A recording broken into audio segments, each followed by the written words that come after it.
En Radio Intereconomía, Sin palos en las ruedas, dirigido por Javier Font. Este programa te lo ofrece tu farmacia de confianza con el apoyo de Vidafarma.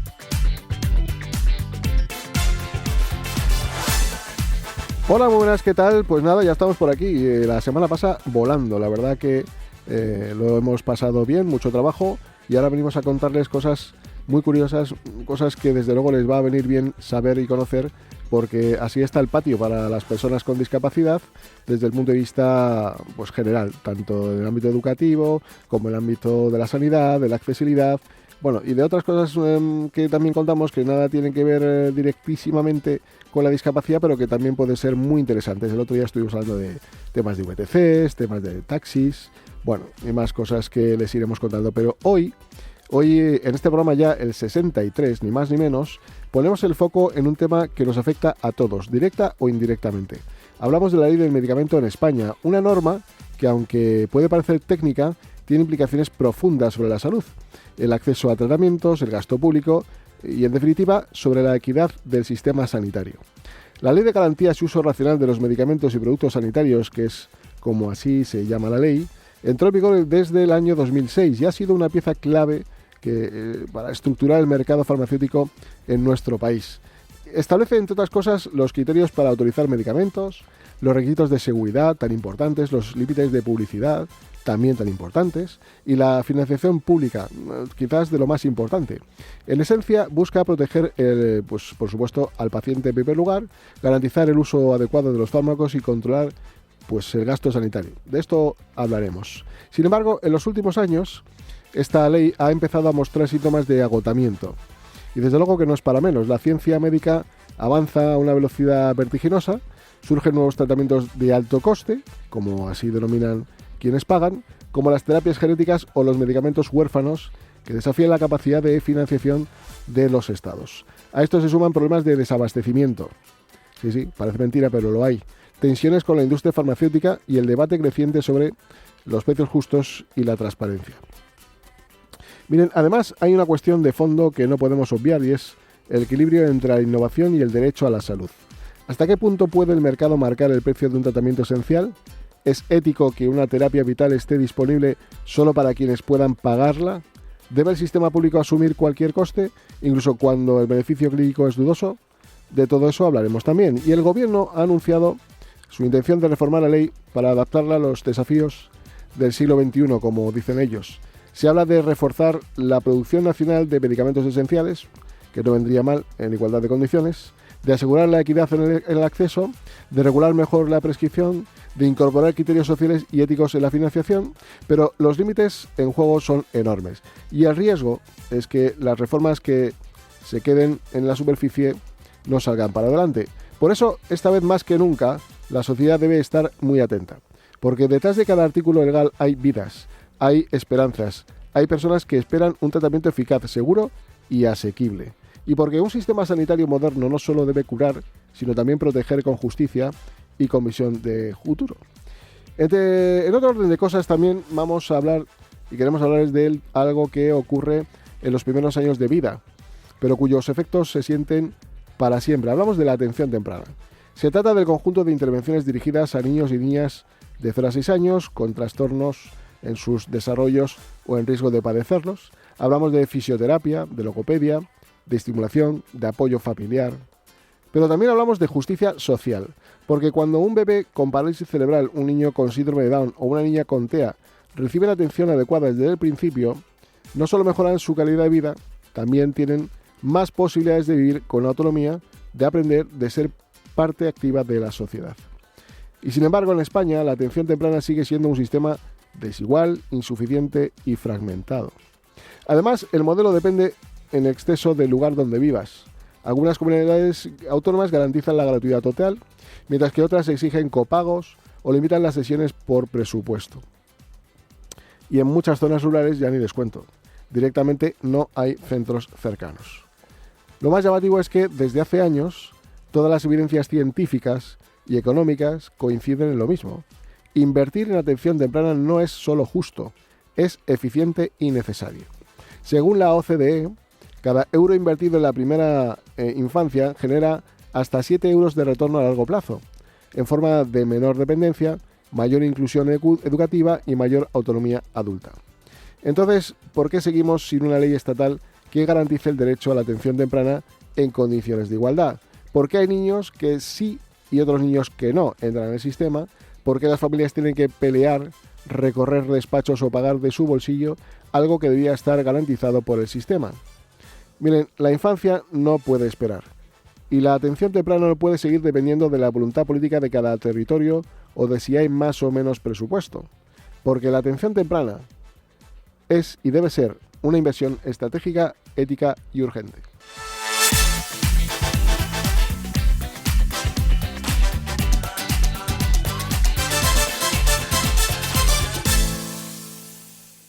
En Radio Intereconomía, Sin palos en las ruedas, dirigido por Javier Font.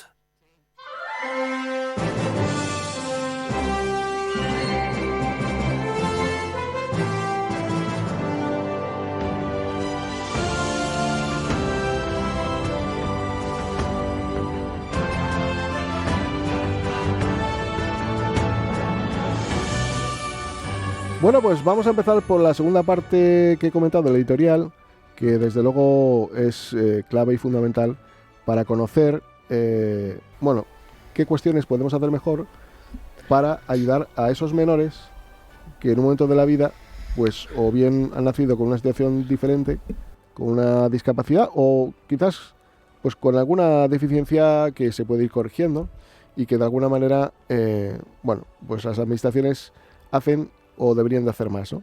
Miren, para ello hemos, como siempre, invitado al programa a personas que tienen criterio y que nos pueden contar un poco cómo está la situación. Por un lado, la parte de los usuarios y por otro lado, pues una parte de la administración autonómica. Nos hubiera gustado que estuviera también una parte del ministerio porque creo que es importante ver todos los puntos de vista, pero bueno, no ha sido posible.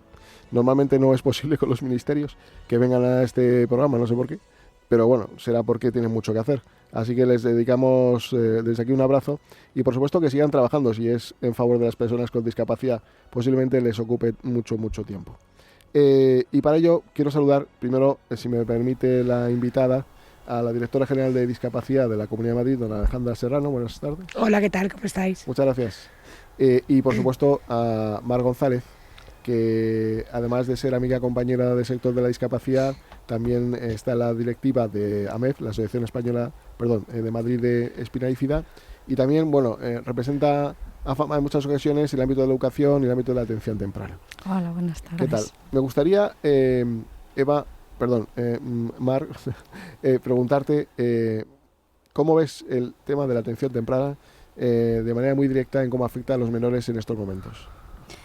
Bueno, pues sin ninguna duda la atención temprana tiene toda la importancia que tú has marcado al inicio del programa por los efectos tan claros y que sabemos además con evidencia empírica los efectos que produce la atención temprana cuando hay niños que efectivamente empiezan a manifestar dificultades en su desarrollo o están en riesgo de adquirir alguna discapacidad.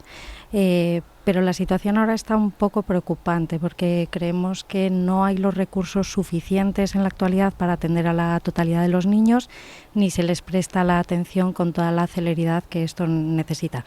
La atención temprana, además, como su nombre indica, tiene que ser lo más temprana posible y, por tanto, tenemos que conseguir que ya desde el momento que se detecte o bien su situación de vulnerabilidad o bien su trastorno del neurodesarrollo o dificultad sobrevenida, deberían de empezar los procesos de rehabilitación, que además no deberían de dirigirse solo exclusivamente al niño, sino al niño y a todo su entorno, a la familia de forma generalizada.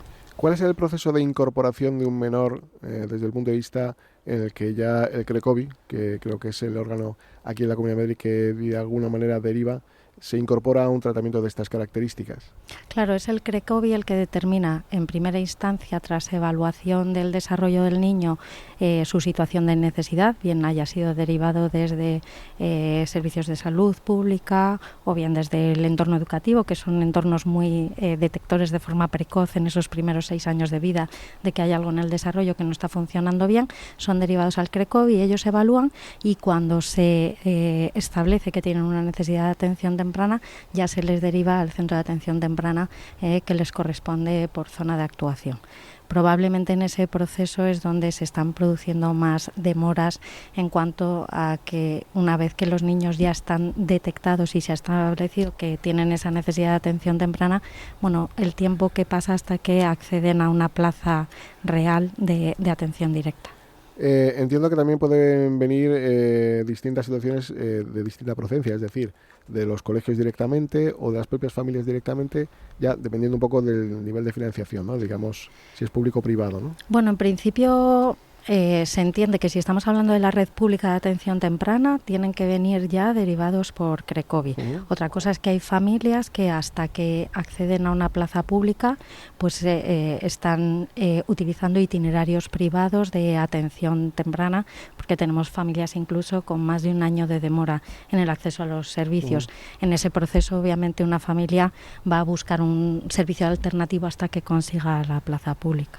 Porque estamos hablando de tratamientos que, como decíamos antes, deberían de ser de urgente necesidad, ¿no? De tratamientos rápidos, ¿no? Porque podemos evitar discapacidades, ¿no? O que vayan a más. Claro, es verdad que en momentos muy críticos donde el número de demandas excede la oferta de servicios, pues obviamente hay un criterio de priorización y entonces pues obviamente gravemente afectados, ¿no? Con discapacidades ya muy constituidas, incluso en las primeras edades de desarrollo, tienen un acceso preferente, pero entonces claro, nuestro planteamiento muchas veces es que tenemos niños que están en situación de tengo, como tú comentabas antes, un problema de salud, un problema del neurodesarrollo que igual no deriva en una discapacidad a través de la atención temprana, que es uno de los ejes, toda la vía preventiva, o bien que ya teniendo discapacidad vinculada a un área de funcionamiento, desarrollo cognitivo, desarrollo motor o lenguaje, esto no afecte al resto de las áreas, es decir, que no haya un agravamiento de su situación de discapacidad. ¿Podríamos decir que hay una buena coordinación entre sistema educativo, sistema sanitario, servicios sociales, o haría falta coordinarlo de otra manera? A ver, yo creo que es que el problema de coordinación tiene que ver con que en la actualidad está sustentado, dentro de que tenemos una estrategia de coordinación, pero está muy sustentado en la buena voluntad de los profesionales de todos los ámbitos, ¿no? Porque a la hora de la verdad ni se establecen tiempos, ni momentos, ni espacios, ni canales para que se produzca esa coordinación.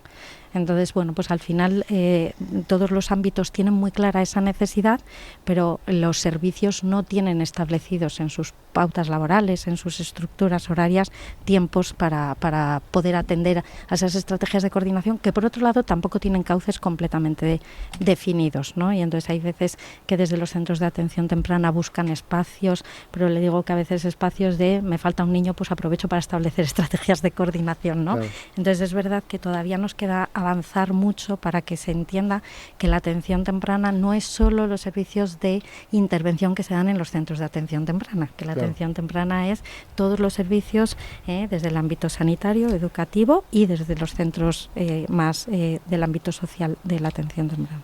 Directora general, ¿cómo se encuentra esta coordinación desde el punto de vista de la Comunidad de Madrid? Bueno, antes que nada me vais a perdonar, pero tengo la voz fatal con la alergia, que yo creo que está así estamos todos ahí la mitad de los ciudadanos de la Comunidad de Madrid. Sí. Pero bueno, tengo que decir que Mar pues ha apuntado algunos datos que son ciertos, pero en el caso de la coordinación que existe sociosanitaria, pues ha habido un importante hito en estos últimos tiempos, que ha sido pues la implantación del RUAT, que es el Registro Único de Atención Temprana, en el cual todos los profesionales, tanto de educación como de sanidad, como en este caso pues de asuntos sociales, van a poder volcar y conocer toda la información del menor que le pueda afectar a la hora de recibir un tratamiento de atención temprana. Efectivamente se deriva desde educación o desde sanidad, que es donde se detecta la necesidad de atención temprana por parte del niño y pues le valora el CRECOVI. Uno de los hitos importantes además que vamos a alcanzar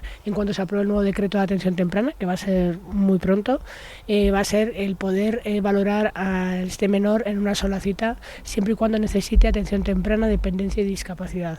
Digo que es un hito porque vamos a evitar pues esta burocracia y este trastorno que muchas veces se genera en las familias, ¿no? Y este triple duelo, claro. Porque si ya el niño necesita, y eso los profesionales enseguida lo detectan, dependencia y discapacidad, discapacidad, pues en una sola valoración pues va a poder tener estas 3 o prestaciones o atención temprana. Entonces creo que va a ser un hito muy importante junto con RUAT, que pues demuestra que seguimos avanzando en esta intervención en los menores, que efectivamente comparto con Mar que es fundamental que un niño de 0 a 6 años pues reciba los tratamientos adecuados pues para evitar una discapacidad o pues para ayudarle en su día a día, no solamente a él sino también a las familias. Por eso ahora también vamos a implantar el nuevo modelo de atención temprana centrada en el entorno, pues precisamente para eso, para hacer partícipes a las familias pues de esta serie de tratamientos que se le dan a los menores y a su entorno, a su día a día. Quiero entender que cada centro educativo también tendrá acceso a esa plataforma que ha hablado para comunicar o para trasladar la parte que le corresponda. Sí, el RUAT es una herramienta que es a 3 patas: educación, sanidad y en este caso los asuntos sociales. Hablemos un poco en lo que le puede afectar a la Comunidad de Madrid en cuanto a su relación con el Gobierno central, que evidentemente algo tiene que ver con esto cuando hace leyes que afectan a la atención temprana.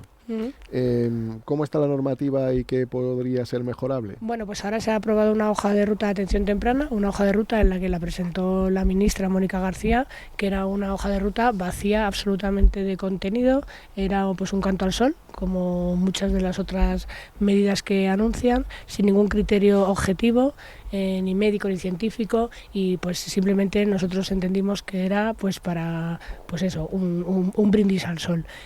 Por tanto, pues no podíamos apoyar esta hoja de ruta de la atención temprana, sin una financiación definida y sin unos cuantificadores pues de calidad y de formación que entendíamos que eran necesarios, porque nosotros sabíamos que la Comunidad de Madrid anualmente la inversión que hacemos en atención temprana es de 40 millones de euros. Sí que es verdad que pues estamos en el buen camino, creemos que la atención que damos a los menores pues es muy favorable, pero claro, siempre nos cabe mejora y seguir implementando nuevos recursos, nuevas medidas, pues con el fin precisamente de eso, ¿no? de atender y a todos los menores y a sus familias. Las comunidades autónomas, y entiendo que la Comunidad de Madrid no será una excepción, están tratadas por el mismo rasero.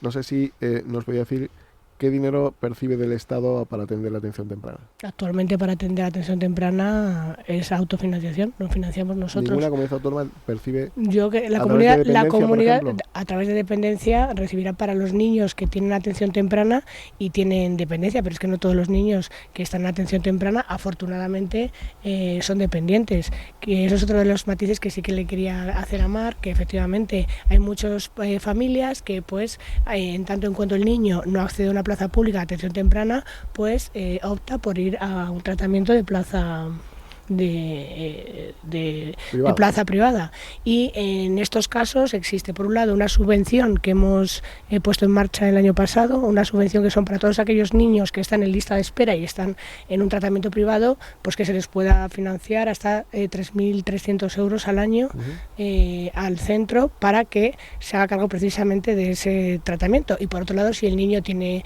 dependencia, pues a través del cheque servicio se puede financiar pues una plaza de atención temprana, pero bueno, raramente el niño que tiene dependencia de 0 a 6 años no está en una plaza pública de atención temprana, porque también, como hubiera explicado Mar, que es que parece que ha sido aquí pero como has intervenido primero, es verdad, como hubiera explicado Mar, pues oye, los niños que más afectados están, o que más lo necesitan, pues suelen acceder pues cuanto antes, cuando hay una plaza disponible a atención temprana.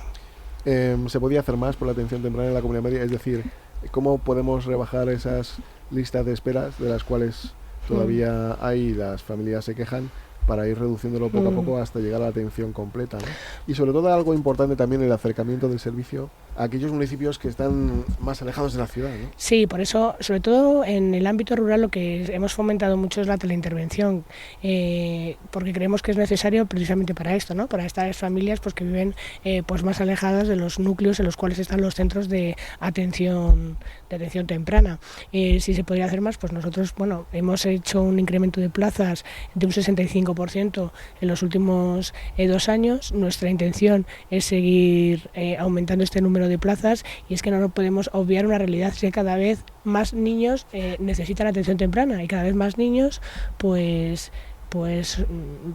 requieren de estos tratamientos, algo que bueno, creemos que es porque precisamente ya hay una detección precoz, afortunadamente, y un diagnóstico precoz pues de determinadas patologías o trastornos, y es una realidad, y pues una realidad que estamos abordando. Bueno, decir también a los padres y madres que nos estén escuchando que no se obsesionen, porque puede ser que haya alguna circunstancia que sea corregida en un tratamiento rápido y no derive en una discapacidad permanente.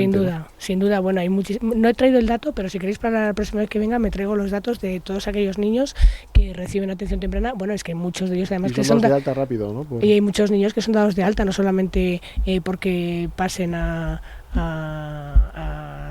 cole, sino porque efectivamente pues son dados de alta porque se ha cumplido con el objetivo de estos tratamientos. Directora, ¿cuánta gente en lista de espera hay en la Comunidad de Madrid? Pues actualmente tenemos una lista de espera de 1.300. Ahora el dato exacto de hoy me habéis pillado, pero creo que son 1.370 niños en lista de espera actualmente, y tengo que decir además que es una lista dinámica, es decir, que no son siempre los mismos niños los que están en lista de espera. A lo largo del año pues se van produciendo altas y bajas de estos niños, que permite a otros, junto con el aumento de plazas, acceder a estos recursos. ¿Cuánto ha dicho usted que se aplica? ¿40 millones de euros al año? Sí, 40 millones de euros al año se invierte en atención temprana. La Comunidad de Madrid tiene unos indicadores bastante buenos en cuanto al Producto Interior Bruto. Estamos hablando del 2024, con un 3,3%, que ha superado la media nacional por cuarto año consecutivo, digo en términos económicos generales, ¿no? Tiene una proyección de crecimiento para el 2025 del 2,7%, y bueno, su participación en el PIB nacional del 19,6%. Sería una de las comunidades que más puede aportar a este país, ¿no? ¿Se puede hacer más? Bueno, yo creo que se puede hacer más, y también se puede exigir al Estado que pague la deuda que tiene con la Comunidad de Madrid, por ejemplo, en materia de dependencia. Hace nada he estado con el director general del Mayor y me decía que es que tenemos una infrafinanciación por parte del Estado pues ya alarmante en la Comunidad de Madrid, y más se hace evidente para las personas más vulnerables, ¿no? Que al final son las que más necesitan pues todos nuestros esfuerzos y nuestros recursos.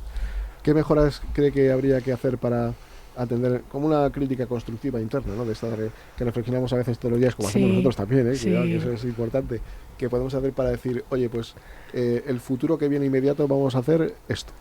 Bueno, pues tenemos varias medidas que vamos a poner en marcha en los próximos meses. Una de ellas, que creo que va a ser muy importante, va a ser el decreto de atención temprana.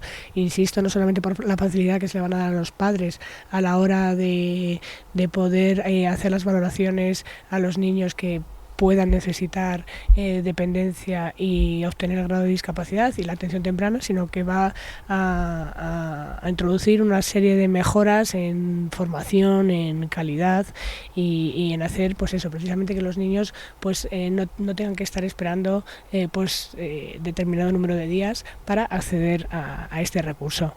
También vamos a implementar ahora pues el nuevo modelo de atención temprana centrado en el entorno, mediante el cual pues el niño va a poder recibir estos tratamientos en su entorno, que su entorno puede ser en el parque o puede ser pues en sus quehaceres diarios con la familia, para darle también herramientas a los mismos que poner en práctica pues día a día con sus hijos o con sus hermanos o con la persona que esté encargada de su cuidado.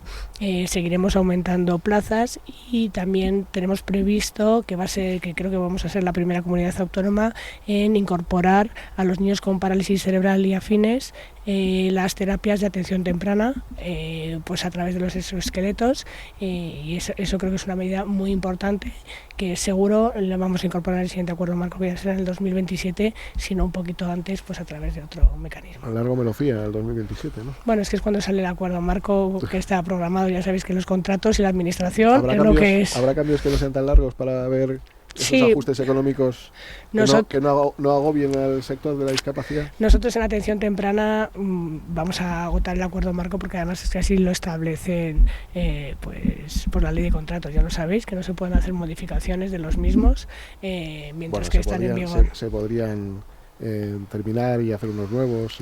Pero bueno, tenemos muchos contratos en marcha y nosotros, además es que siempre decimos que necesitamos a las entidades del tercer sector. Creo que llevamos haciendo un trabajo magnífico en los últimos años, lo seguimos haciendo, tenemos un diálogo constante y pues trabajamos además codo con codo con el mismo objetivo, que es mejorar la vida de las personas con discapacidad y sus familias. Hablando del decreto que nos ha contado que va a aprobar, sí. No sé si recientemente lo hará o no. O sí, muy recientemente. Antes del verano, ya estamos. Yo creo que será en septiembre. ¿Y será un derecho subjetivo la atención temprana? ¿Será algo que no estará vinculado al presupuesto? Es que la atención temprana está vinculada siempre, porque nosotros lo que hacemos es financiar los tratamientos de las entidades y por tanto pues iremos aumentando el número de plazas y de tratamientos pues año tras año. Entonces, lo que pasa es que la ley de dependencia no está vinculada a presupuesto, está vinculada a un derecho subjetivo que podría equipararse quizás con la financiación de tal manera que no falte ningún servicio a ninguna persona afectada. Es decir, que si se tienen que valorar por dependencia, entiendo que automáticamente se le podrá dar ese servicio. Bueno, cuando se valora por dependencia a los niños, siempre tienen la prestación vinculada al servicio. Es decir, tienen el derecho... Bueno, pero tienen el derecho... Bueno, yo creo que la prestación vinculada al servicio en atención temprana...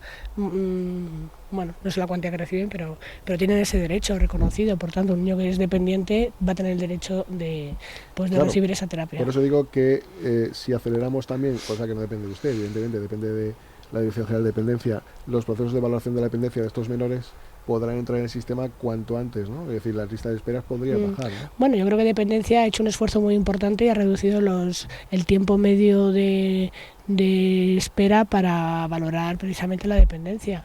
Y por tanto seguirá rebajando estos tiempos con numerosas medidas que además ha explicado perfectamente el director general. Mar, ¿qué nos cuentan las familias cuando contactan con vosotros? ¿Qué inquietudes tienen? Bueno, las inquietudes fundamentales radican ahora actualmente en el acceso al servicio. Es verdad que se ha hecho un buen esfuerzo en los últimos años, es verdad que apareció el CRECOVI con una estrategia de coordinación muy importante, pero tampoco podemos negar que el CRECOVI asimismo generó un cuello de botella en todos los procesos de evaluación de los niños. Anteriormente a esto, los niños accedían a centro de atención temprana a través de la valoración de los centros base y ahí el acceso a la atención temprana era prácticamente inmediato. No niego que probablemente, obviamente, había muchas menos demandas que ahora, pero lo cierto es que aún así el propio procedimiento de poner un único organismo que haga las evaluaciones de los niños ha estado durante años atascando un poco ese proceso. Y eso ha sido, bueno, pues algo que, si bien ha mejorado aspectos de coordinación, como comentaba antes, pero ha dificultado otros que han tenido que ver más con los tiempos y los plazos. En cuanto a esa coordinación, pues es verdad que es una coordinación que va evolucionando y va mejorando y que ahora se van a hacer vías porque hasta ahora no disponemos de la información coordinada de los informes, es decir, los profesionales no compartimos informes. De hecho, las familias vienen a los centros de atención temprana y tenemos que volver a evaluar a los niños. Nosotros la única información que tenemos es que se les ha detectado la necesidad de atención temprana y que se establecen los servicios que el CRECOVI ha evaluado ¿no? que serían necesarios. Pero lo cierto es que tenemos que volver a empezar y las familias se enfrentan a otra vez volver a tener que aportar informes, a explicar lo que les ha pasado a su hijo, a volver a pasar ese duelo y demás, y eso da incertidumbre. También las familias nos dicen que a partir de los 3 años, si los niños son derivados a centro de educación especial, pierden la plaza de atención temprana, y eso es una realidad. Y lo cierto es que ya decíamos antes que la atención temprana tiene 3 patas, la educativa, la sanitaria y la que proveemos desde servicios sociales, pero lo cierto es que la atención es diferente, por eso es una atención coordinada. Sin embargo, yo creo que a los niños más gravemente afectados, que son a los que se deriva al centro de educación especial, se les elimina la oportunidad de tener ese servicio.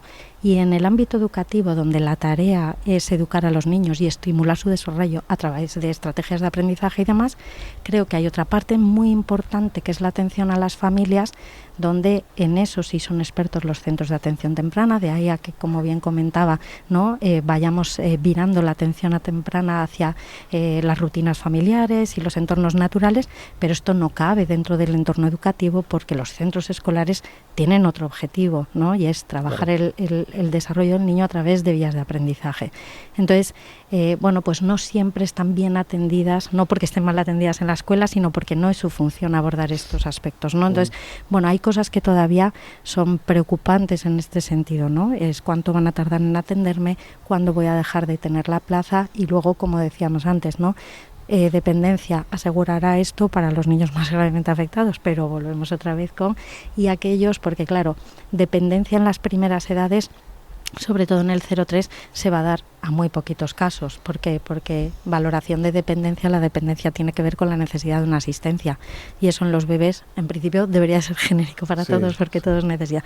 Entonces, o tienes una discapacidad ya constatada muy grave, o no te van a valorar dependencia, obviamente, ¿no? Con lo cual yo no veo que la dependencia resuelva la situación de todos los casos. Bueno, dependencia además está generando una situación un poco perversa porque se recibe muy poquito, creo que son 200 euros para terapias, y lo que está haciendo la familia muchas veces es olvidarse de que hay otras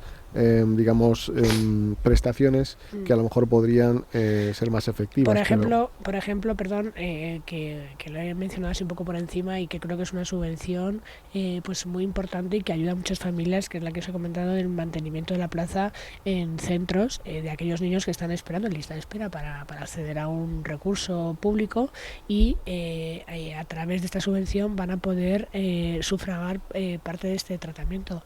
Creo que es importante también, y creo que lo tienen que conocer todos los centros de atención temprana, pues para poder valorar qué perfiles o qué niños pueden acceder a esta subvención. No sé si Mar tiene otra opinión. Sí, un poquito. Es verdad que eso, ¿no? Pues es una válvula de escape para muchas familias, pero eso también está haciendo que se creen muchos centros sin criterio, con muy baja especialización, muy poco conocimiento, con unos costes carísimos de terapias, muchas veces. Los centros que los tenemos autorizados nosotros, desde luego que todos cumplen con la normativa vigente, y los que tenemos autorizados desde la Comunidad de Madrid. Sí, o sea que pero bueno, nosotros como tenemos que familias... decir que el sector de la discapacidad en la Comunidad de Madrid está muy profesionalizado. Ese le conozco y que tenemos, es verdad. La discapacidad pero no sé más. Sí, bueno, pero, y atención temprana también, y de enfermedad mental, que son las tres patas de las que depende la Dirección General. Yo creo que está profesionalizada y que contamos con unas entidades además de primer nivel, unas con más recursos, otras con menos, pero sin duda alguna, y todas pasan por unos criterios homogéneos y que deben de cumplir. Sí, pero de verdad que visto desde fuera y lo que las familias se encuentran, a veces, hay diferencias de criterio. Es verdad que la especialización es una carencia en general, Es decir, que no hay gente especializada o mucha gente especializada en la atención temprana, sino que se tienen que formar incluso en las propias asociaciones, y bueno, es complicado un poco ahora el sistema de contratación que podemos tener. Eso no es achacable a la consejería, me refiero. Nosotros ahora tenemos plazas en 55 centros, más de 7.000 plazas, y la verdad es que todos funcionan fenomenal, y otros muchos pues que no tenemos plazas con ellos simplemente porque no llegaron a tiempo del acuerdo marco. Ya sabéis que los plazos administrativos son los que son, y es que es imposible. Nadie lo duda, lo único que, pues evidentemente es verdad que sería conveniente a lo mejor más especialización, más formación, más... Sí, seguramente. ¿Cómo ves la teleintervención que ha dicho antes la directora general, Mar? A ver, eso va a depender de la casuística de cada familia, de cada caso y de cada niño. Obviamente la teleintervención no podemos generalizarlo como estrategia de atención e intervención con los niños, sí para situaciones puntuales de atención y orientación familiar, pero como mucho más allá yo no lo veo como una estrategia que realmente sea como lo más una eficaz. Entrevista de acogida con los familiares. Claro, podría ser en muchos casos, que puede facilitar y demás, como seguimiento a veces para los niños, para los casos. Tiene que ser una terapia complementaria. Eso es. Así lo entendemos nosotros. Eso es. Dentro de que para nosotros también, tenemos muchos profesionales efectivamente trabajando muy bien, pero es verdad que sus condiciones laborales son complicadas, porque bueno, pues los pliegos de condiciones son complicados, ¿no? Actualmente ha cambiado el convenio que regula, ¿no? el salario de estos profesionales, pero en la misma medida nosotros no hemos tenido actualización del convenio marco ni del precio plaza, se nos dan los contratos por 11 meses, pero nosotros obviamente que queremos estabilizar y profesionalizar el sector y que los buenos se queden, pero les tenemos que pagar.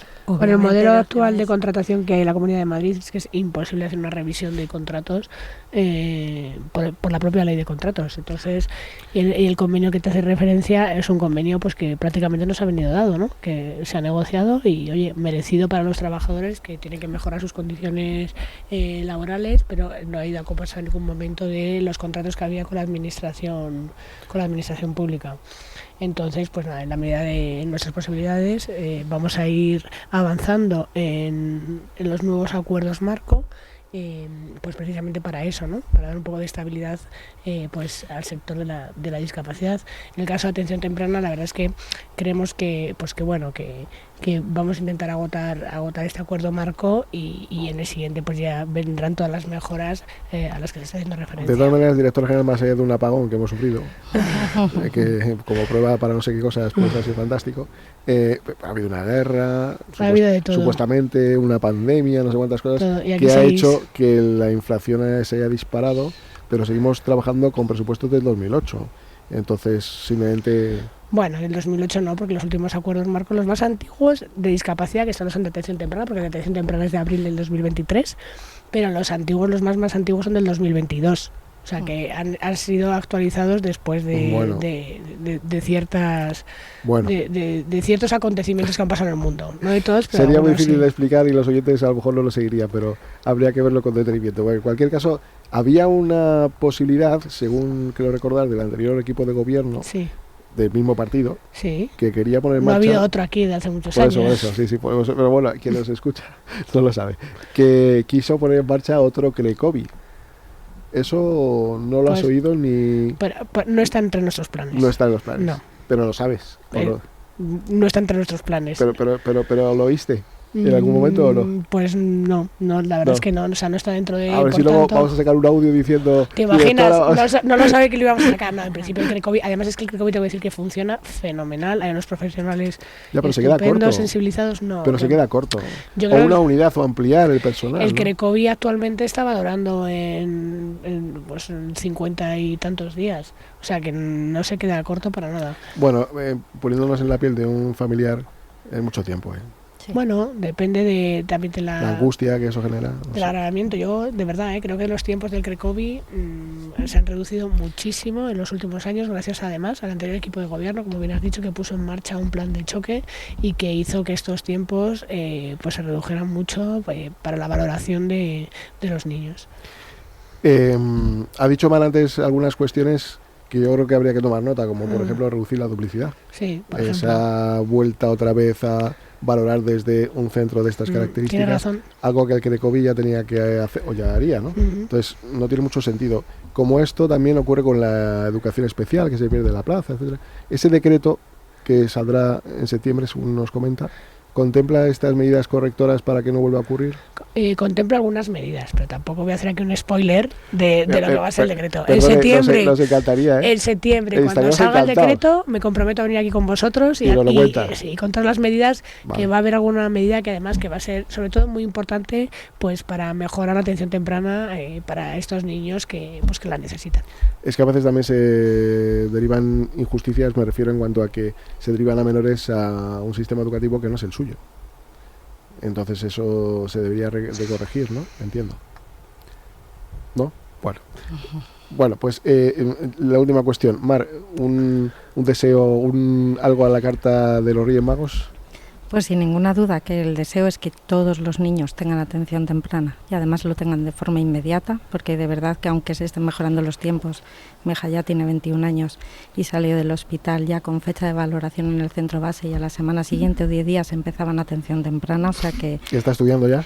está estudiando ya está en un ciclo formativo de grado superior y o sea que ya muy avanzada, pero es verdad que gracias al coraje de una madre que estuvo pegándose y sigue pegándose. Bueno, la discapacidad y todas las entidades de discapacidad que pues tengo el honor de conocer y el orgullo a prácticamente todas, tengo que decir que empezaron así, empezaron en épocas complicadas para la discapacidad, en épocas en las que la discapacidad estaba escondida, en la que la discapacidad pues estaba en la sociedad, no estaba tan implicada ni tan concienciada con la discapacidad, y empezaron así padres pues hace 40, 50 años creando sus propias mini asociaciones, mini entidades, y ahora son pues entidades que prestan un gran servicio pues a todas las personas con discapacidad en la Comunidad de Madrid, algo que hay que agradecer y nosotros desde luego lo hacemos porque debió de ser épocas difíciles, pero mira, al final ahora pues el tiempo pues... Directora, háganos un spoiler, cuéntenos algo de lo que va a ir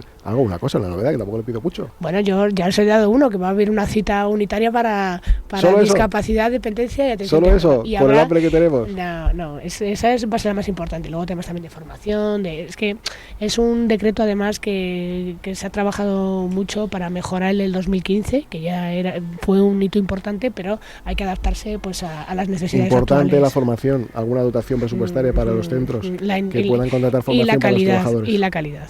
Por supuesto, sí, pero bueno, la calidad bien entendida, que ya conocemos a la administración cuando se pone con la calidad.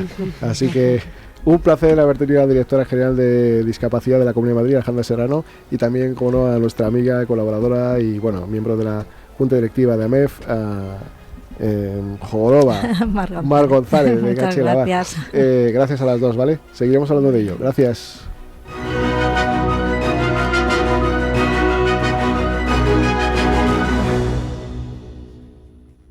El exceso de peso no es solo una cuestión de imagen, es salud, bienestar y calidad de vida. En IMEO te ayudamos a alcanzar un peso saludable con tratamientos médicos personalizados y seguros. Mejora tu energía, protege tu corazón y gana años de vida. Visítanos en imeovisidad.com y empieza hoy tu cambio. IMEO, cuidamos de ti. En Pasito a Pasito, damos los primeros pasos hacia el desarrollo integral de tus pequeños. Somos el centro de atención temprana especializado en brindar apoyo a niños con necesidades especiales. Próxima apertura en calle Ramón Power 54 local. Para más información llama al 91 593 35 50.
En Radio Intereconomía, Sin palos en las ruedas, dirigido por Javier Font.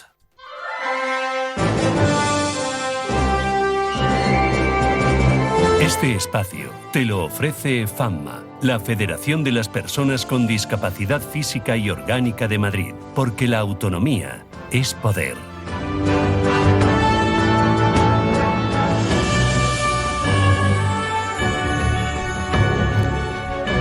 Y bueno, pues ahora vamos a hablar del otro tema que desde luego es trascendental para todas las personas, pero desde luego, desde el punto de vista que nos afecta a las personas con discapacidad, pues es evidente que somos, digamos, como, entre comillas, clientes más directos de lo que nos pueda suceder tras la futura reforma de la ley de medicamento en España, que representa una oportunidad histórica para construir un modelo de salud pública más justo, más equitativo, más transparente y desde luego centrado más en la persona, ¿no? Bueno, en este proceso, desde luego, las asociaciones que representan a personas con discapacidad y enfermedades crónicas tienen un papel insustituible. Conocen desde luego de primera mano los obstáculos cotidianos, los vacíos administrativos, desde luego, y las desigualdades reales en el acceso a tratamientos y a los recursos del sistema. Y también, por supuesto, aquellos quienes dispensan la medicación en las oficinas de farmacia. Para ello hemos invitado a dos personas con mucho criterio y con voz autorizada para que nos cuenten desde el punto de vista de los usuarios cómo nos afecta y desde el punto de vista del ámbito de la farmacia cómo ven, cómo opinan este futuro cambio que va a haber en esta norma tan importante. Y bueno, pues evidentemente hemos querido invitar al Ministerio, que no ha sido posible, una vez más, pero creo que más adelante posiblemente pueda venir a contarnos un poco su punto de vista, con lo cual hablaremos de esto, pero desde otro punto de vista, desde otra perspectiva. Y para ello hemos invitado a Daniel Aníbal, que es secretario de Finanzas y abogado especializado también en Derecho y Gestión Sanitaria, y al que tengo el placer de conocer además como amigo y como colega también de batallas en esto de la discapacidad. ¿Qué tal, Daniel? Muy buenas, Javier, muy bien. Gracias por venir, ¿vale? Encantado de estar aquí y que podamos hablar un poco de lo que ocurre en esta futura reforma. Y luego tenemos al otro lado del teléfono pues a Rafael Areñas, que es vicepresidente tercero del Colegio Oficial de Farmacéuticos de Madrid. Rafael, muy buenas, ¿cómo estamos? Hola, buenas tardes. Bien. Muchísimas gracias por atendernos. Sabía que quería venir al estudio, pero ha sido complicado por un poco la agenda de trabajo, con lo cual, bueno, vamos a intentar tener esa conexión abierta, que podamos escuchar todas las partes y ver cómo está esto de la futura reforma de una ley, como decía, tan importante, ¿no?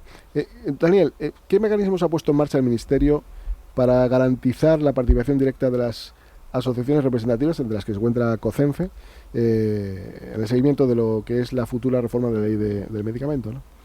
La verdad es que tenemos una relación muy buena con la Dirección General de Cartera de Farmacia, la responsable del impulso de este proyecto de ley, y hemos tenido la oportunidad de ir charlando con ellos sobre cómo veíamos la ley, incluso antes de que fuese público el anteproyecto.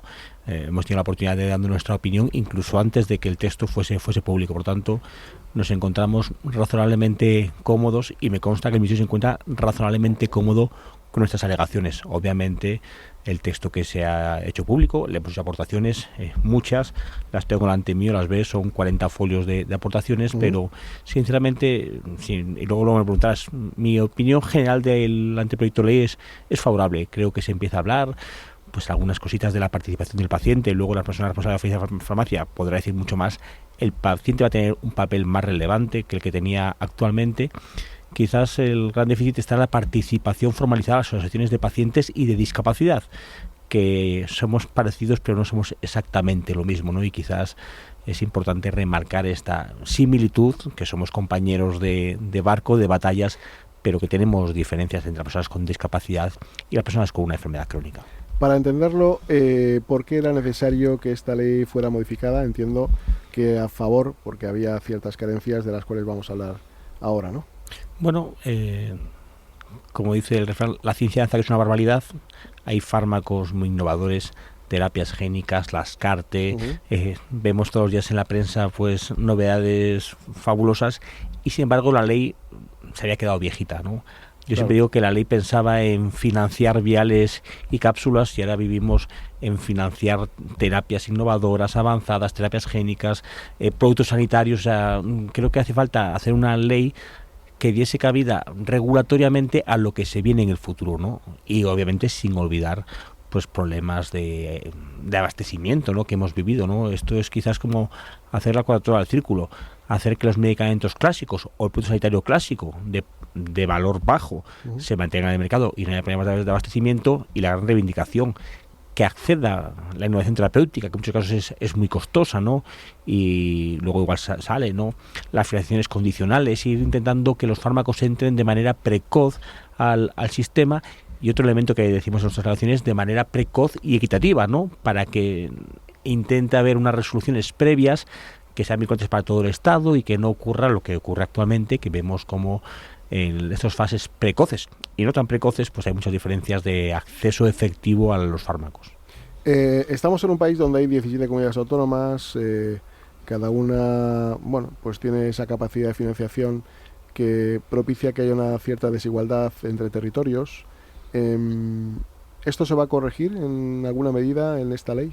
Lo primero, y Ceuta y Melilla, que siempre se nos olvidan los compañeros de IGESA. A mí estuve hace poco en Melilla y me dijo el general Cortés que no se me puede olvidar que existe en Ceuta y Melilla, y si me escucha el general Cortés, que se dé cuenta que el aire melillense se me ha quedado bien metido en mi ser. Por supuesto que no, o sea, la ley, por supuesto que no, creo que no quiero ser tan rotundo. El gran problema sigue siendo casi siempre un problema financiero. Nosotros lo que creemos que la ley va a intentar transmitir más igualdad con accesos de financiación, las resoluciones de financiación, las resoluciones condicionales, alguna regulación de los comités de farmacia, pero está claro que luego el día a día es muy diferente. Y yo siempre digo una cosa, me has escuchado, hay 17 servicios autónomos en IGESA, pero luego hay hospitales en concreto, problemas presupuestarios de cada hospital en concreto, de cada servicio en concreto. Por lo tanto, no podemos pensar que esto sea una solución radical. Y el papel de las entidades de pacientes, si me escucha alguna, va a seguir siendo el mismo. Tendremos que seguir peleando para que en la práctica, cuando tienes que ir al hospital de turno, se pueda financiar ese fármaco en el hospital. En oficina de farmacia es diferente y luego el compañero lo podrá decir, pero por supuesto que esto no va a solucionar todo. Creo que va por el buen camino, pero pensar que una ley va a solucionar los problemas que tenemos. Ojalá. ¿Podríamos decir, por ejemplo, qué lugar de España puede tratar mejor o peor presupuestariamente al ámbito de la salud? No creo que se pueda decir uno que trate mejor o peor. Luego hay estadísticas sobre qué comunidad gasta más por habitante que otras, pero creo que esas estadísticas no son del todo ciertas, ¿no? Porque luego hay que ajustar por población, por dispersión geográfica, etc.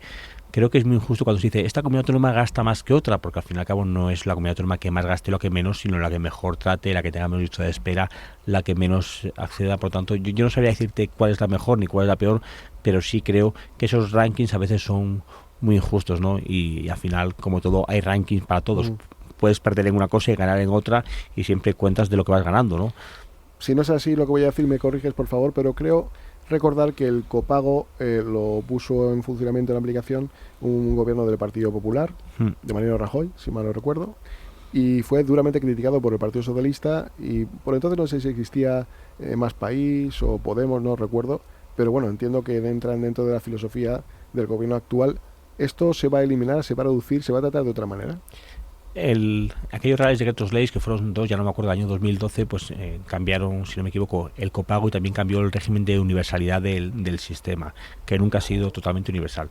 Ahora sí parece que vamos hacia un camino de mayor universalización y de cambio de los copagos, pero no creo que esta ley esté pensando en el cambio del copago, sino en cambiar el régimen de participación del usuario. Incluso se puede hablar de copagos evitables en la ley. Una de las alegaciones nuestras es la exención del copago en el caso de las personas que tienen discapacidad. Sabes que actualmente los menores tienen esa exención, y planteamos el aumento de esa exención a los mayores de edad con discapacidad, o incluso, y para que, como tú sabes, Javier, siempre somos muy posibilistas y sabemos que haces todo lo que queremos no es posible. Pues hemos dicho, oye, si nuestras personas con discapacidad, las que tengan el 75%, ¿no? O sea, entendemos que igual ahora no puede ser para todos, ¿no? Todos los menores y todos los mayores. Nuestra opinión, por supuesto, es ojalá otras personas con discapacidad, ¿no? Pero entendemos que debe ir hacia ese camino. Pero no creo que la ley cambie el régimen de copagos, pero incluso permite otra coparticipación del usuario, que la persona pueda elegir más en los fármacos. Y la persona de la farmacia sabe esto muchísimo más que yo, pero eso va a permitir que la persona igual tenga que copagar, si quiere. El copago evitable, copago evitable, la coparticipación del usuario, los nombres son muchos, pero la idea es la misma, ¿no? Tú tienes algunos fármacos en los que no tienes que copagar más que lo que te toque, y en otros es lo que te toque y algo más, y tú eliges dentro de una panoplia el que tú quieres. Para poder entender la pregunta que voy a hacer después, me gustaría que nos explicaras un poco qué son los fármacos innovadores, que entiendo, no sé si esta ley lo va a contemplar, que creo que sí, pero no sé si garantiza el acceso a estos fármacos para quienes más lo necesitan, y si tenéis conocimiento de tratamientos que la gente se tiene que autofinanciar. Dentro de los medicamentos de farmacia hospitalaria, prácticamente un medicamento no financiado por el Sistema Nacional de Salud es prácticamente imposible que la persona se lo pueda pagar de su bolsillo, porque hablamos de cifras elevadísimas, desorbitantes.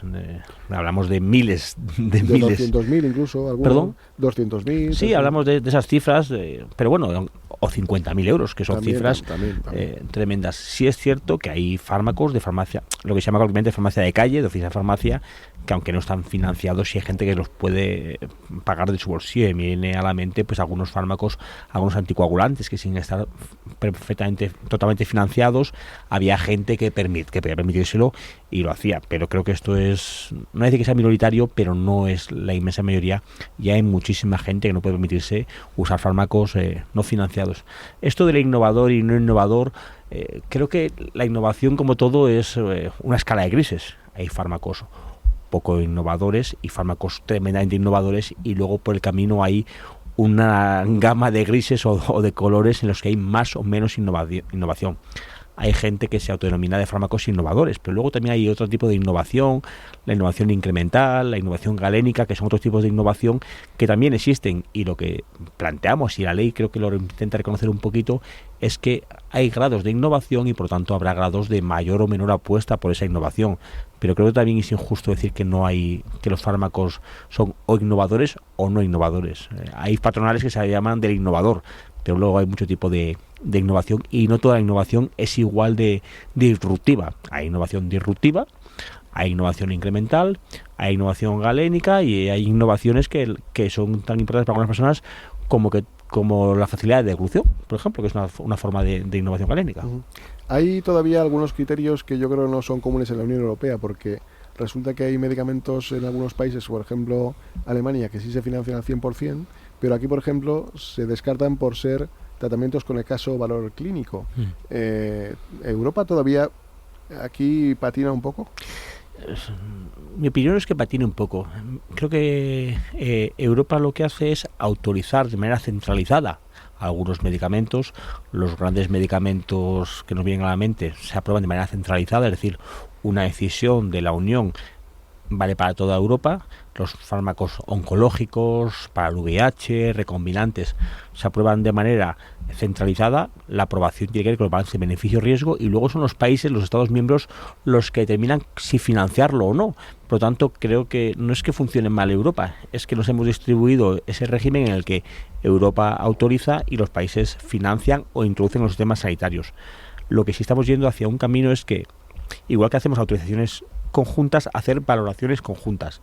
Luego la decisión sea una decisión nacional, porque al fin y al cabo quien paga es el Estado miembro, pero sí quizás habrá una menor diferenciación o una menor dispersión en las evaluaciones, y otro elemento también quizás importante es que haya menores retrasos.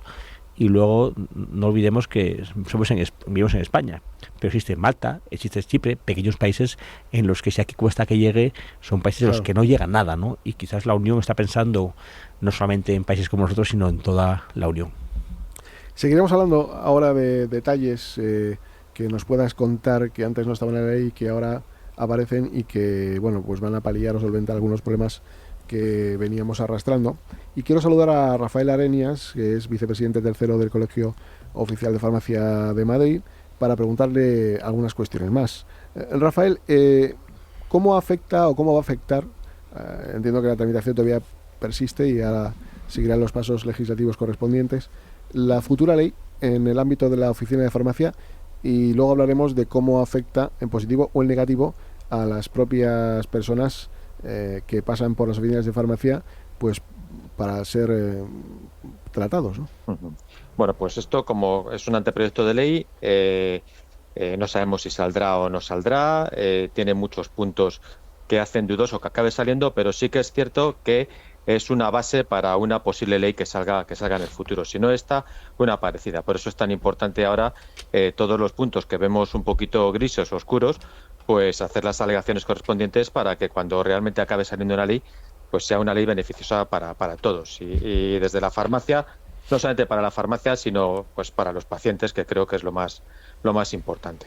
Entonces, sí. No, decía, sí. Hablaba de puntos más claros, más oscuros, pero por concretar y no quedarnos en generalidades, y que nos escuchen, pues que nos vean un poco, que les podemos trasladar información, pues que les sea bienvenida, ¿no? Para conocer un poco más de cerca algo que desconocen, más allá de los términos parlamentarios, de gestión, etcétera. ¿En qué medida hay términos claroscuros? Pues vamos a ver. Términos, voy a empezar por los términos positivos. Los términos positivos, sí, los términos positivos es un poquito, bueno, pues desde una perspectiva positiva consagra un poco el modelo actual de oficina de farmacia, un modelo asistencial donde incluso se contempla no solamente que la farmacia sea un punto de dispensación de medicamentos, sino que haya varios servicios que puedan relacionarse, servicios de cribados, servicios de atención a pacientes, servicios de SPD, otra serie de servicios que van a ayudar mucho a los pacientes que lo necesiten. Entonces eso no estaba contemplado hasta ahora. Desde ese punto de vista es positivo. Más puntos de vista positivos, bueno, pues hablan de ciertas innovaciones, novedades, ciertas definiciones como medicamentos de primera prescripción.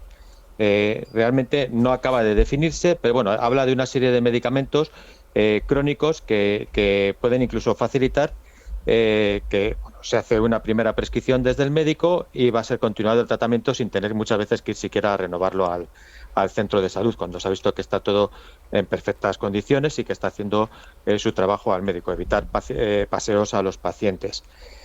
Más cosas interesantes que tiene la ley. Bueno, pues la ley también habla de algo que estamos ya aquí en Madrid, que hemos hace un par de años introdujimos aquí en Madrid, y es un tema que es muy importante porque es la atención conjunta de todos los distintos puntos de salud sobre el propio paciente. Esto es aquí lo definen como consejos de coordinación farmacoterapéutico.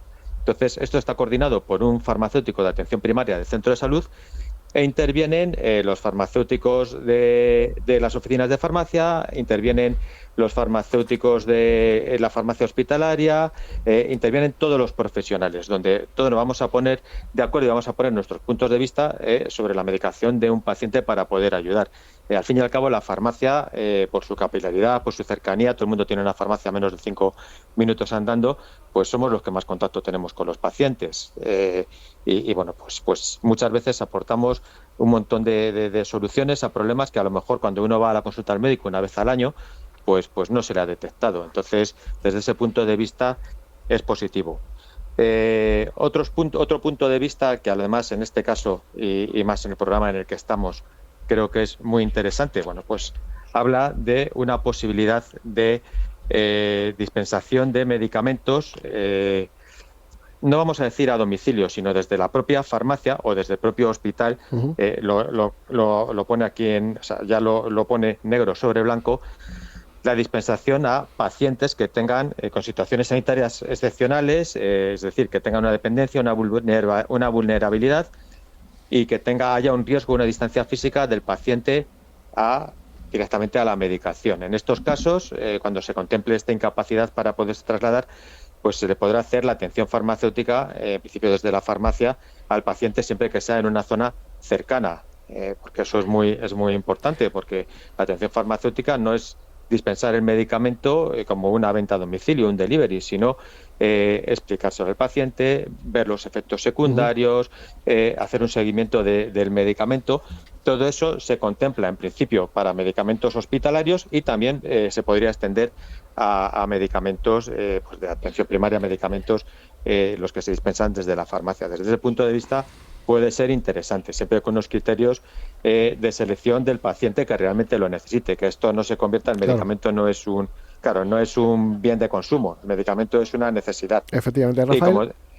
Sí, decías antes que también las farmacias van a hacer cribados. Esto nos lo puedes concretar para que pedagógicamente la gente lo entienda, qué tipos de cribados se van a poder hacer en una farmacia. Estamos ahora mismo ya aquí en Madrid tenemos un proyecto que seguramente saldrá antes de fin de año, está ya muy adelantado, muy avanzado, que es la captación de pacientes para el plan de Prevecolon. ¿Qué es el Prevecolon? Pues simplemente es una prueba que se hace, es un kit en el que se hace una recogida de heces. Este kit se va a entregar desde la oficina de farmacia a los pacientes adecuados, donde se hace una determinación de si en ese kit pues tienen que llevarlo al centro de salud, y va a haber allí, le explicaremos cómo tienen que hacerlo, porque pues van a tener que ir allí una muestra de heces.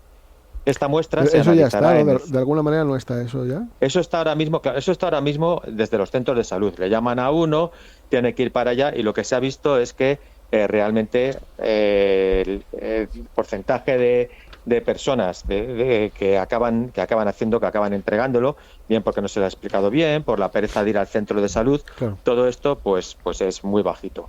En otras comunidades lo hacemos un poco, lo haremos un poco a la inversa, sí. ¿no? Es decir, iremos a la farmacia a recogerlo, nos lo explicarán, claro. Y directamente iremos al centro de atención primaria para que lo... Claro, incluso aunque no se sepa que está uno metido dentro del programa Prevé Colon, cuando venga alguien a por un medicamento de los normales, pues a mí me saldrá directamente, cuando pase su tarjeta, me dirá, este paciente está dentro del plan Prevé Colon. Y entonces ya le diré al paciente, mire usted, tome este frasquito, que se lo daremos en la farmacia, y bueno, pues por su bien, en caso de que haya un posible problema de un cáncer de colon, bueno, pues si se detecta en el estadio primero, pues no tendrá ninguna repercusión, le van a hacer una colonoscopia y se lo van a solucionar directamente. O sea, es un pequeño pólipo o lo que sea, sin mayor problema. Esto en las comunidades en las que ya se está haciendo desde la oficina de farmacia, se ha visto que se pueden llegar al doble de las personas a las que se está llegando actualmente desde los centros de salud nada más. Rafael, entonces, eso es una posibilidad de cribados entre otros servicios que podemos realizar. Rafael, dos cuestiones que han generado cierta controversia. Una que es imparable, que es Internet, y otra pues que ha generado controversia porque incluso en el colegio, más que en el colegio, en las oficinas de farmacia, algunas personas están de acuerdo y otras no en el uso de Internet, las páginas web en este sentido, y por otro lado la venta de material ortoprotésico, que bueno, pues como digo, algunas están de acuerdo, otras no, pero sobre todo hay un enfrentamiento directo con FEDOP, ¿no? Que es la Federación de Prótesis y Órtesis de España, y esto lo contempla, cómo lo va a arreglar para que nadie esté enfadado y que por supuesto pueda beneficiar al ciudadano. Esto tenemos acercamientos con FEDOP y bueno, pues en principio la venta online de todo tipo de material que no sea un material a medida, que no sea un material acondicionado personalmente, pues esto tiene una reglamentación y hay que seguirla sin más. Esto es simplemente hay poco que discutir. De hecho, hemos tenido reuniones colegios farmacéuticos con FEDOP donde poco a poco se van solucionando todos los problemas. O sea, que eso no... ¿Tendrán técnicos de ortopedia en las farmacias o cómo vamos a hacer, por ejemplo, un ajuste de una silla de ruedas?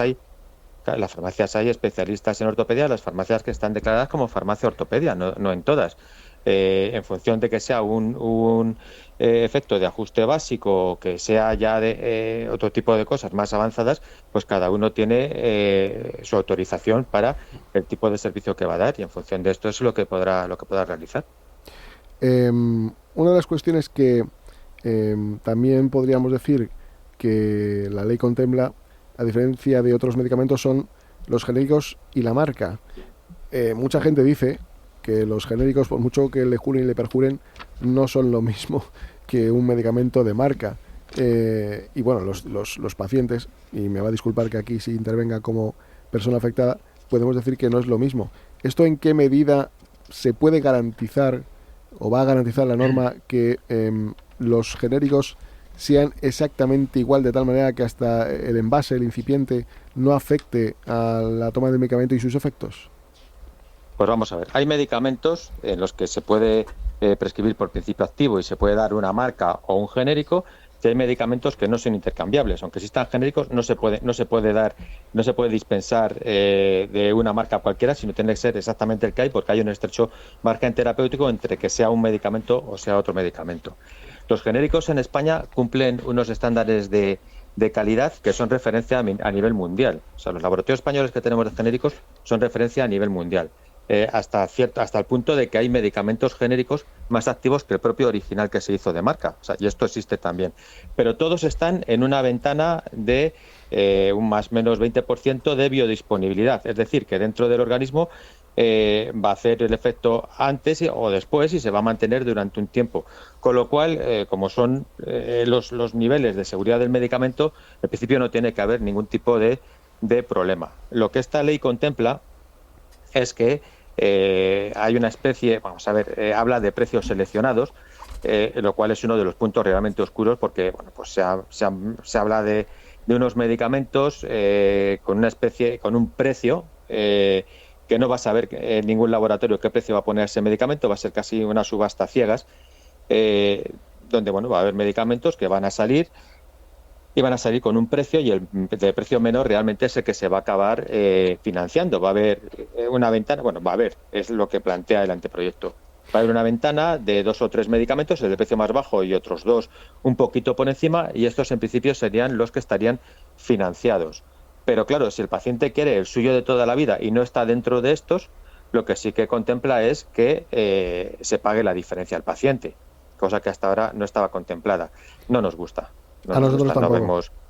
No nos gusta, porque además esto tiene una serie de connotaciones de otros reales decretos para la ayuda en tiempos de crisis que se hicieron, que luego ya es a nivel farmacia, llevan otros descuentos, con lo cual un medicamento que en principio parece que es más caro, luego le va a ser más barato al laboratorio, con lo cual es muy posible que en este sistema de subasta cerrada, pues a lo mejor no opte ningún laboratorio, u opten ciertos laboratorios que de vez en cuando aparecen, que no son los laboratorios españoles de calidad marcada. Ya digo que son estándares a nivel mundial, son referencia. O sea, no voy a decir nombres de laboratorios, pero las marcas que habitualmente damos en la farmacia son de total calidad y de total confianza.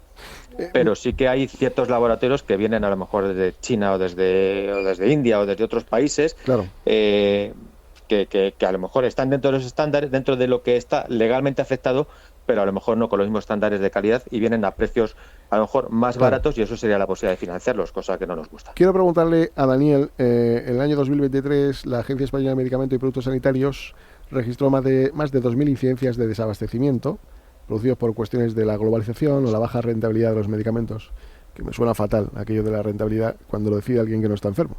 Pero bueno, y en España desde luego se tarda mucho más que en otros países de la Unión Europea en conseguir ciertos medicamentos, en incorporarse al sistema público. Por ejemplo, en la media europea está en 133 días y en España está en 517 días para un medicamento que está aprobado por la EMA y que esté disponible entre los pacientes. Esto de alguna manera lo va a corregir, y después de esto, cuéntanos, si eres tan amable, cuestiones que puedan resultar de mucho interés para el conocimiento de los usuarios o ciudadanos que nos están escuchando. Lo primero, comentar que el problema del desabastecido es un problema a nivel europeo y a nivel global. Y cuando se habla de las 15.000 problemas, son 15.000 presentaciones, por lo tanto no son 15.000 medicamentos. Por lo tanto, cuando comparas el dato español con el dato de otros países, a veces el dato español parece peor que otros países, porque aquí, como medimos, ¿no? Aquí cada presentación, y lo sabe muy bien el compañero que está conectado, cuando tienes una presentación con un problema, das un problema de abastecimiento. En otros países, para un nombre, si el paracetamol X tiene 5 presentaciones y las 5 están en falla, solo dan un problema. Aquí en España damos 5 errores, ¿no? 5 problemas. Por lo tanto, no estamos tan mal como el número dice, pero mejor dicho, estamos igual de mal que otros países, no estamos peor que otros países. Y la verdad es que tú sabes que yo colaboro con la Agencia de Medicamento, el problema del abastecimiento es un problema relevantísimo y se está trabajando muchísimo. Y aquí hay que ser consciente de 2 elementos. Una parte del problema se lo puedes arreglar con la ley del medicamento, y otra parte la tienes que arreglar con la parte del Ministerio de Industria, con la promoción de la industria nacional, con el Profarma, con otros elementos, porque hay que ser consciente de que no todo es pagar más al medicamento español, también puede ser financiar más a la industria nacional. Y sobre todo tú has comentado un elemento, y es somos conscientes de la problemática de las cadenas de suministro, y estamos yendo hacia el reshoring y hacia el nearshoring y hacia el friendlyshoring, ¿no? O sea, tener las cadenas de suministro, aunque no sean estrictamente nacionales, que sí sean de países de más confianza, ¿no? Y que no nos pueda ocurrir lo que ha pasado, pues todos nos viene a la cabeza las mascarillas. Pues tenemos que tener cadenas de suministro que sean robustas. No quiere decir que todo sea hecho en España, pero sí que sea robusto. Y además, como ha comentado el compañero, España somos un país que tenemos industria nacional de genérico y de no genérico, industria robusta, y que por supuesto creo que hay que defenderla, y eso es una cosa que creo que está en la mente del legislador y en la mente de todos nosotros. Reducir la dependencia, vaya, de alguna manera. Por supuesto.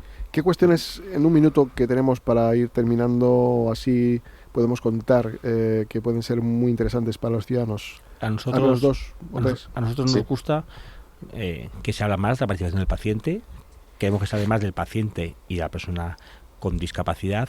Nos gusta lo que comentaba el compañero del tema de la atención farmacoterapéutica en casa. Lo que queremos es que diga dependencia y discapacidad y enfermedad crónica, porque no todo es dependencia. Hay otras situaciones que no son de dependencia, pero también tienes problemas.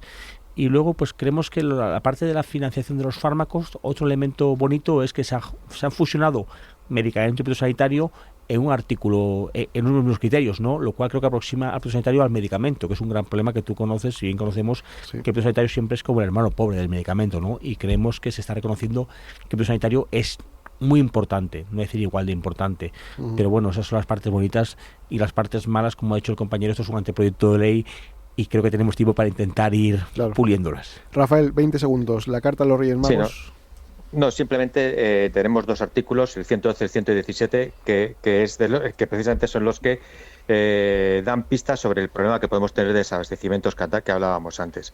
No se ha aprendido con la pandemia todo lo que había, siguen viniendo la mayoría de los principios activos desde fuera de España, desde fuera de Europa incluso, con lo cual pues ya tuvimos los problemas con las mascarillas, pues volvemos a tenerlos con los medicamentos.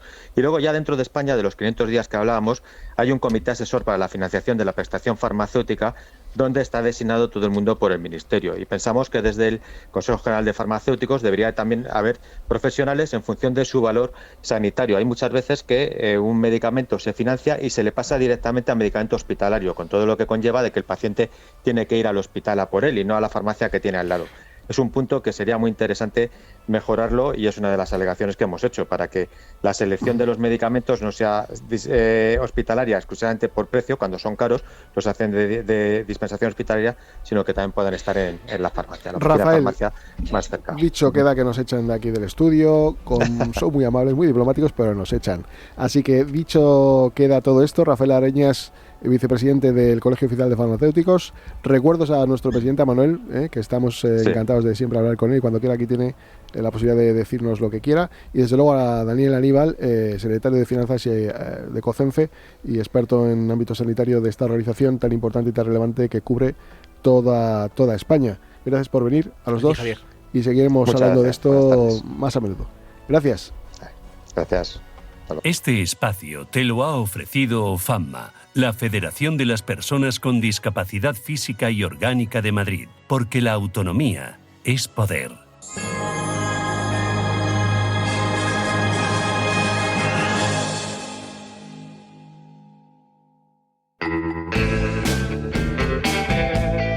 En Radio Intereconomía, sin palos en las ruedas.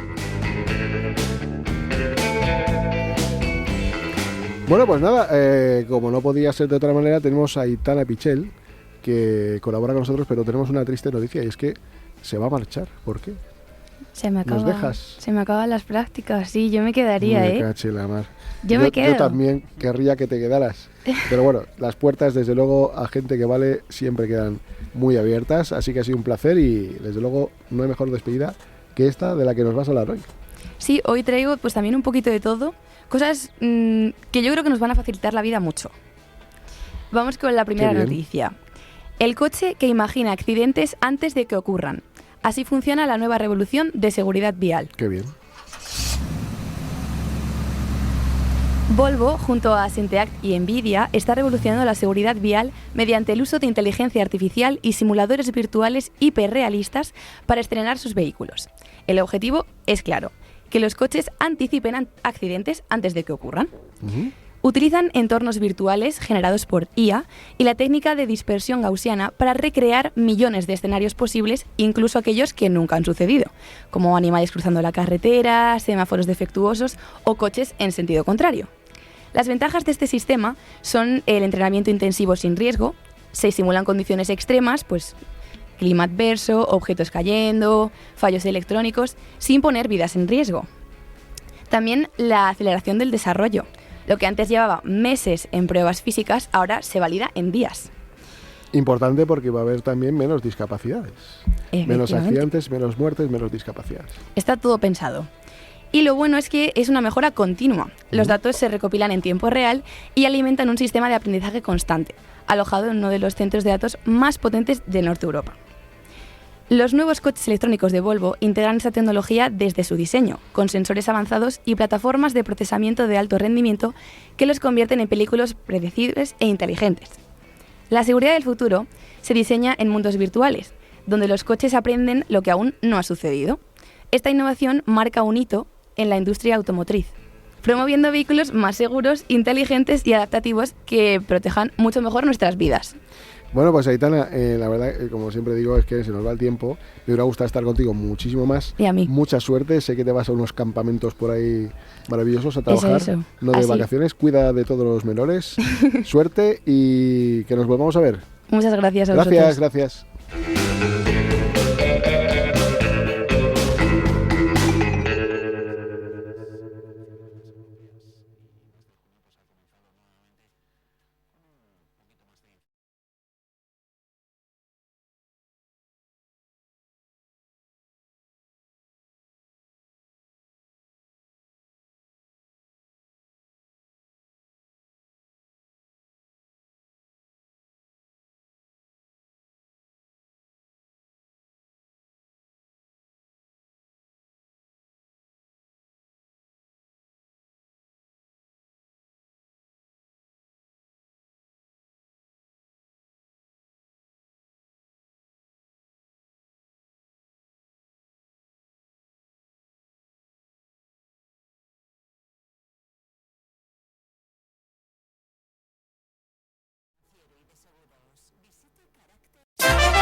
¿Cómo está el patio? Hola Tony, ¿y cómo está el patio? Pues está enrevesado. Muy buenas, chicos. ¿Revuelto? Siempre está revuelto. Ya sabemos que dependiendo de la casa, pero siempre está revuelto. Madre. Venimos con un par de noticias curiosas. Esta semana he rescatado una noticia que dice el titular: inauguran el primer cine nudista de España.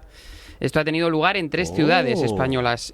Los cines de Embajadores en Madrid, los cines de Girona en Barcelona y los cines Lis en Valencia.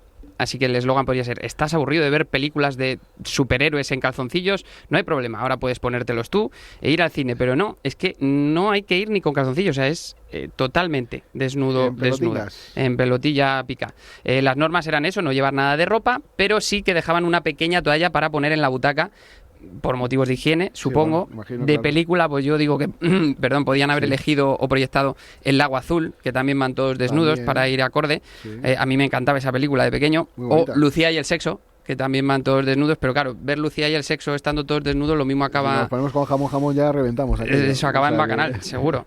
Y no, pero la película elegida fue Tú eres yo. Y estando todos desnudos es muy fácil confundirte. Sí, Tú eres yo, sí. no, yo soy tú tienes lo mío, yo tengo lo tuyo. Y yo me pregunto, si voy desnudo al cine, no me puedo comprar palomitas, ¿no? Porque ¿dónde guardo la cartera? O sea, no, como mucho Es poco práctico, la en el verdad. calcetín, si Sí, vas con sí. zapatos. La iniciativa, dicen, busca normalizar el cuerpo humano y fomentar una experiencia más natural. Aunque a mí lo más natural me parece ponerte una rebequita para ir al cine, que además en los cines siempre tienen el aire acondicionado a tope, que en estas fechas viene Se bien. agradece. Y así que ya sabéis, si queréis ir al cine y sentiros como en casa de Adán y Eva me refiero, esta es vuestra oportunidad. Y lo importante ya dejará de ser la película si vas al cine desnudo, porque lo verdaderamente importante será que no se te caiga la bebida porque no llevas pantalones. Entonces no hay nada que Ni llevar tirantes, imposible. haga. No, una cosa- Bueno, encuentro un locos. lugar que lo mismo se podrían enganchar. pues, Vamos con la segunda noticia. Recolectores de basura crearon una biblioteca con libros desechados. A mí esta noticia me ha encantado, me la ha pasado Alejandro, y a mí esta noticia me extraña. me ha llenado el alma, porque tantos yo libros que tiramos. soy un lector empedernido y me duele siempre deshacerme de libros que sé que no voy a leer en la vida, pero aún así me duele Claro. tirarlos. Sí. Pues esto ha ocurrido en Ankara, Turquía. La iniciativa, nombre de ciudad que también me encanta, Ankara. La iniciativa comenzó en 2016, cuando el servicio de recolección de basura notó que muchas personas tiraban libros en buen estado, lo que digo que hacemos todos. Espero que haya montado, eso sí, la biblioteca apartada del cantón de basura, porque Sí. si no te puedes estar leyendo, pongo de ejemplo, El perfume, Sí, obra que sí. me encanta, pero estás rodeado con el dulce aroma a cáscara fermentada, cartón húmedo, vamos, una experiencia sensorial completa, cultura y compost, todo en uno. Lo que empezó como una colección para uso interno de los trabajadores creció tanto en poco más de un año que derivó en la apertura de esta biblioteca para toda la comunidad en 2017 y almacena ya ojo, más de 6.000 libros clasificados en 17 categorías. ¿Qué categorías? Nos preguntamos. Yo supongo que será sección de libros a los que le falta una hoja, sección de libros mojados, sección de los que huelen mal, pero no, son categorías normales como literatura, economía, ciencias, obras infantiles, y no contentos con esto, reconvirtieron los trabajadores un camión de basura en una biblioteca móvil. Que esto ya me ha reventado el cerebro. O sea, el mismo camión que antes de ayer llevaba pieles de frutas, latas, colchones sospechosamente pegajosos, pues hoy lleva cultura sobre ruedas, el Bibliobasura 3000 lo he bautizado. Y es que hay libros, esto es una reflexión, hay libros que por más que se estropeen o se manchen, siguen siendo obras de arte, y otros que por más impolutos que estén, siguen siendo basura. Sí. Y hablando de leer, tengo un amigo que fue al oculista el otro día y le dijo, perdone, ¿me pone unas gafas para leer? Sí. Y le dijo, pero si ayer le di unas, hombre. Y dice, ya, pero es que esas ya me las he leído. Y luego tenía que comentar... Un buen lector. Esto tenía que haber sido la semana pasada, pero la semana pasada yo no pude venir porque estuve en Disneylandia, ¿eso lo sabéis? ¿Ah, sí? No. Estuve en Disneyland París con la familia. Disneyland París, ese lugar donde se cumplen los sueños. Se cumplen si tus sueños son hacer cola durante 2 horas y cuarto para acabar vomitando en unas tazas giratorias. O sea, se cumplen. Además que tú vas con un Excel hecho perfectamente a las 9:15 en Peter Pan, a las 12:30 para llegar a Frozen, a las 1:20 y de repente se te estropea una atracción y dice, ¿cómo que Ratatouille está estropeado? ¿Qué significa? No puede estar estropeado. Yo tengo un Excel que pone que a la 1 estoy en Ratatouille. Pero nada, no hay... ¿Y la ilusión de tantos niños que le esperan? Yo fui con mis sobrinos y he de decir que creo que disfruté yo más que ellos. Ellos las colas de 2 horas las llevaban un poco regular. Pero bueno, decía rápidamente, había que comentar el tema de Melody en Eurovisión. Y bueno, pues evidentemente no quedamos en una posición muy buena, pero la actuación fue muy digna y yo quiero romper una lanza, no sé por qué se rompen lanzas y no platos, pero rompo una lanza a favor de Melody, la felicito por su esfuerzo, por la interpretación, algo muy difícil con toda la presión mediática que hay por detrás y todo lo que se habla tanto antes como después. Ella ya dejó claro la semana pasada que estaba muy contenta y entonces pues bueno, yo le he pedido a Boris Izaguirre que haga pues su típico poema porque hace tiempo que no nos hacía nada, así que Boris, si no te importa, por supuesto, además me encanta Melody, es una mujer maravillosa, muy valiente y poderosa. Y ya he empezado con la rima y todavía no he empezado los pareados. Empezamos, dice, dedicado a Melody y a la melodía en general. Una diva es valiente, poderosa, aunque los votos de Eurovisión cayeran como una losa. La pobre Melody, un muñeco roto, y toda España sin confiar en el televoto. La política de este festival hace que perdamos la fe. La única que estuvo cerca de ganar fue nuestra querida Chanel. Y es que ganar Eurovisión ya parece una proeza. Hay que pedir a la organización un poco más de limpieza. Esto no hace que Melody sea mejor o peor, pero ha pagado los platos de nuestra política exterior. Vetaron a España en puntos, por no decir lo que está ocurriendo.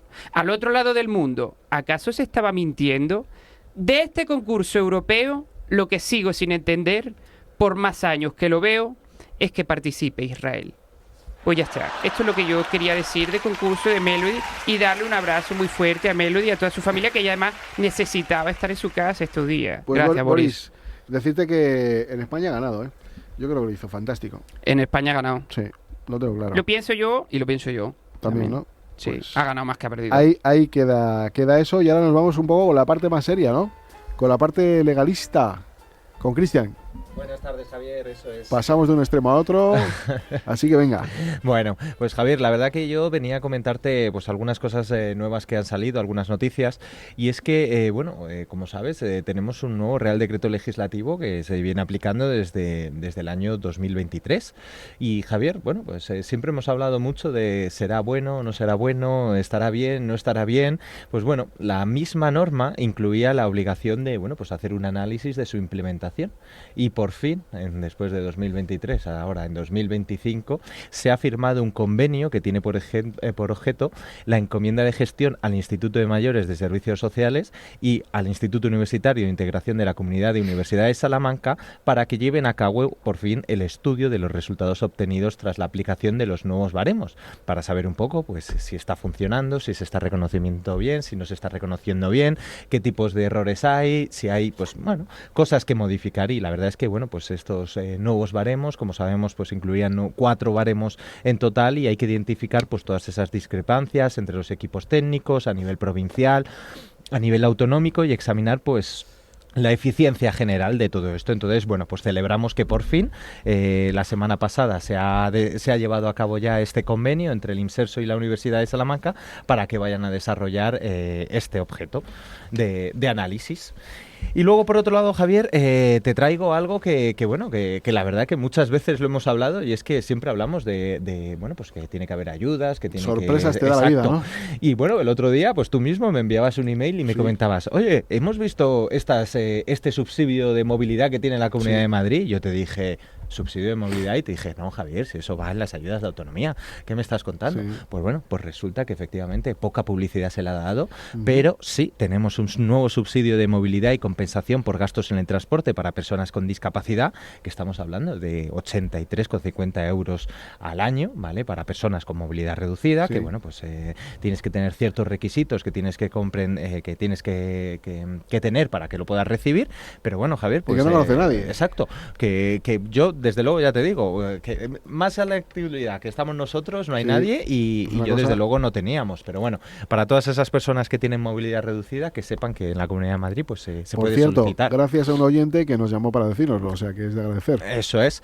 Entonces, pues bueno, y ya luego por último, Javier, comentarte, pues bueno, a ver, por desgracia es una noticia pues que no debería de pasar, pero al menos confiamos un poquito más en la justicia para que, bueno, pues como otras veces hemos estado hablando, pues de todo el caso que hubo de bullying en Cantabria, pues el juzgado de lo penal número 1 de Burgos ha condenado a una profesora a 2 años de prisión y 6 de inhabilitación por atentar contra la dignidad moral y despreciar y humillar a 2 de sus alumnos, y estamos hablando de que, bueno, pues 2 niños, uno de 5 años, que bueno, los 2 tenían 5 años de discapacidad en un colegio en la provincia de Burgos, y la verdad que, bueno, se le ha condenado a pagar una indemnización de 3.000 euros a cada uno de los menores por los daños morales, y como te decía, pues a 2 años de prisión, que en principio, bueno, pues como establece la normativa, al ser 2 años inferiores, no tener antecedentes, pues se le establecen una serie de normativas y esta profesora no va a entrar en prisión, pero desde luego va a estar lejos de las aulas bastante tiempo.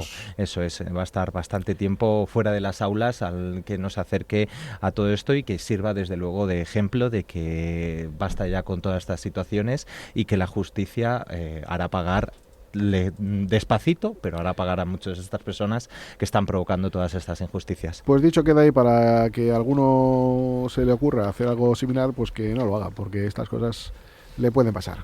Bueno, lo dicho, nos vemos la próxima semana. Disfruten 24/7/365. Sean felices. Hasta luego. Este programa te lo ha ofrecido tu farmacia de confianza con el apoyo de Vidafarma.